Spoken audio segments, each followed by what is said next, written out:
Hola, soy el Dr. Walter Villafuerte, médico anestesiólogo y docente de farmacología. Bienvenidos. En este video abordaremos los fundamentos de la farmacocinética, la ciencia que estudia el recorrido que realiza un fármaco dentro del organismo. La evidencia disponible sugiere que tanto los médicos como los estudiantes de medicina suelen tener conocimientos insuficientes o limitados sobre farmacocinética y farmacodinamia, a pesar de la importancia de estos conceptos en la práctica clínica. Hoy nos embarcaremos en un fascinante viaje para entender cómo interactúan los medicamentos con nuestro cuerpo. Hablaremos de la farmacocinética, el estudio de cómo el cuerpo procesa los fármacos. Es un proceso dinámico de 4 fases clave: absorción, distribución, metabolismo y excreción, o como se conoce por sus siglas, ADM. La farmacocinética se enfoca en los cambios en la concentración plasmática de un fármaco. Esto significa que, para cualquier medicamento y dosis, la cantidad de fármaco en nuestra sangre subirá y bajará en función de estas 4 fases: absorción, distribución, metabolismo y excreción. Entender esto es fundamental para saber cómo actúan los medicamentos. La absorción de fármacos se refiere al paso de las moléculas del fármaco desde el sitio de administración a la circulación. Este proceso se aplica a todas las vías de administración, excepto la vía tópica, en la que los fármacos se aplican directamente sobre el tejido diana, y la administración intravenosa, en la que el fármaco se administra directamente en el torrente sanguíneo.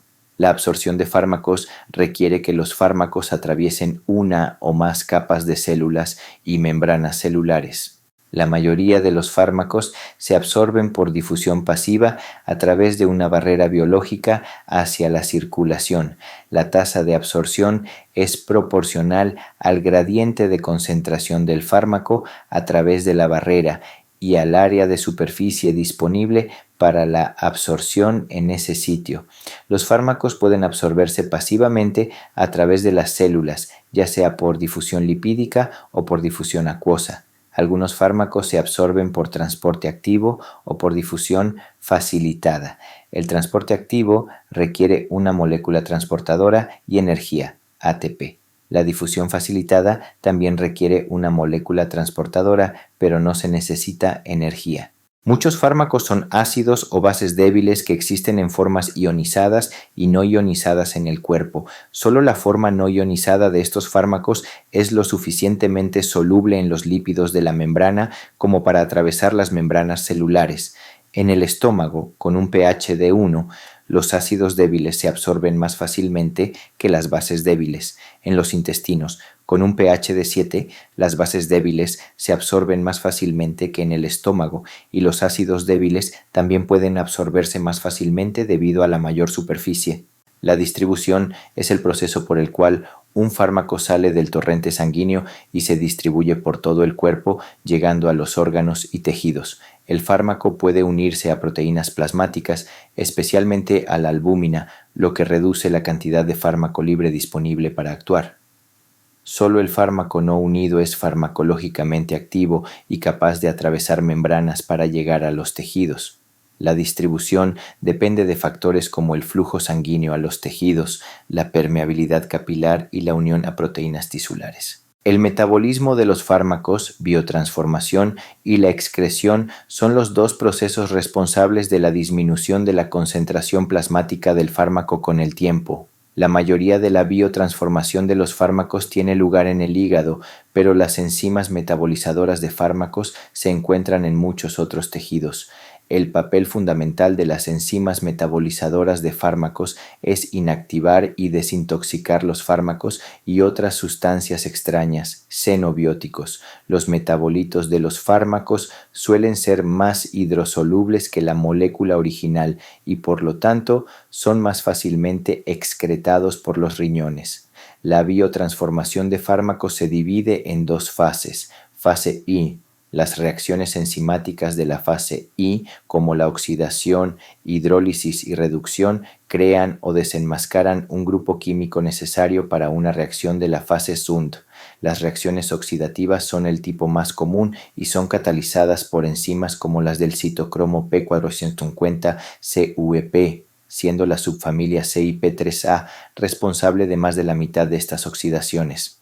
Aunque la mayoría de los metabolitos de fase segundo son inactivos, es importante destacar que algunos fármacos farmacológicamente activos se biotransforman en metabolitos que también son activos. Incluso algunos agentes conocidos como profármacos se administran como compuestos inactivos y luego se biotransforman en metabolitos activos. Esto se debe a que el profármaco es mejor absorbido que su metabolito activo. Fase segundo. En la biotransformación de fase segundo, las moléculas del fármaco sufren reacciones de conjugación con una sustancia endógena como acetato, glucuronato, sulfato o glicina. Las enzimas de conjugación unen varias moléculas de fármacos con una de estas sustancias endógenas para formar metabolitos hidrosolubles que se excretan más fácilmente.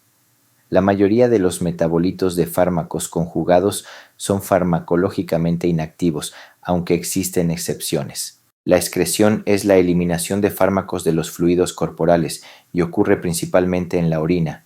Otras vías de excreción incluyen la bilis, el sudor, la saliva, las lágrimas, las heces y el aire exhalado.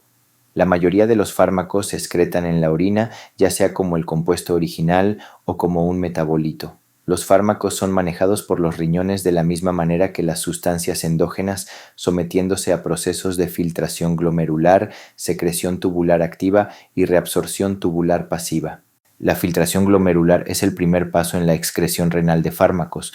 Algunos fármacos, particularmente ácidos y bases débiles, sufren secreción tubular activa por sistemas de transporte. El grado en que un fármaco sufre reabsorción pasiva a través de las células tubulares renales y hacia la circulación depende de la liposolubilidad del fármaco. Los ácidos y bases débiles ionizados no se reabsorben a través de las células tubulares renales y se excretan más rápidamente en la orina que los fármacos no ionizados. La proporción de fármacos ionizados y no ionizados se ve afectada por el pH tubular renal, que puede manipularse para aumentar la excreción de un fármaco después de una sobredosis. Muchos fármacos se excretan en la bilis como el compuesto original o como un metabolito. Después de que la bilis se vacía en los intestinos, una fracción del fármaco puede reabsorberse en la circulación. Este fenómeno se llama ciclo enterohepático. Para derivar y usar expresiones para los parámetros farmacocinéticos, el primer paso es establecer un modelo matemático que relacione con precisión la concentración plasmática del fármaco con las tasas de absorción, distribución y eliminación. El modelo de un compartimento es el modelo más simple, pero el modelo de dos compartimentos proporciona una representación más precisa del comportamiento farmacocinético de muchos fármacos. Los parámetros de la curva de concentración plasmática del fármaco incluyen la concentración máxima, el tiempo necesario para alcanzar el máximo, la concentración efectiva mínima y la duración de la acción. Una medida de la cantidad total de fármaco durante el curso del tiempo se da por el área bajo la curva.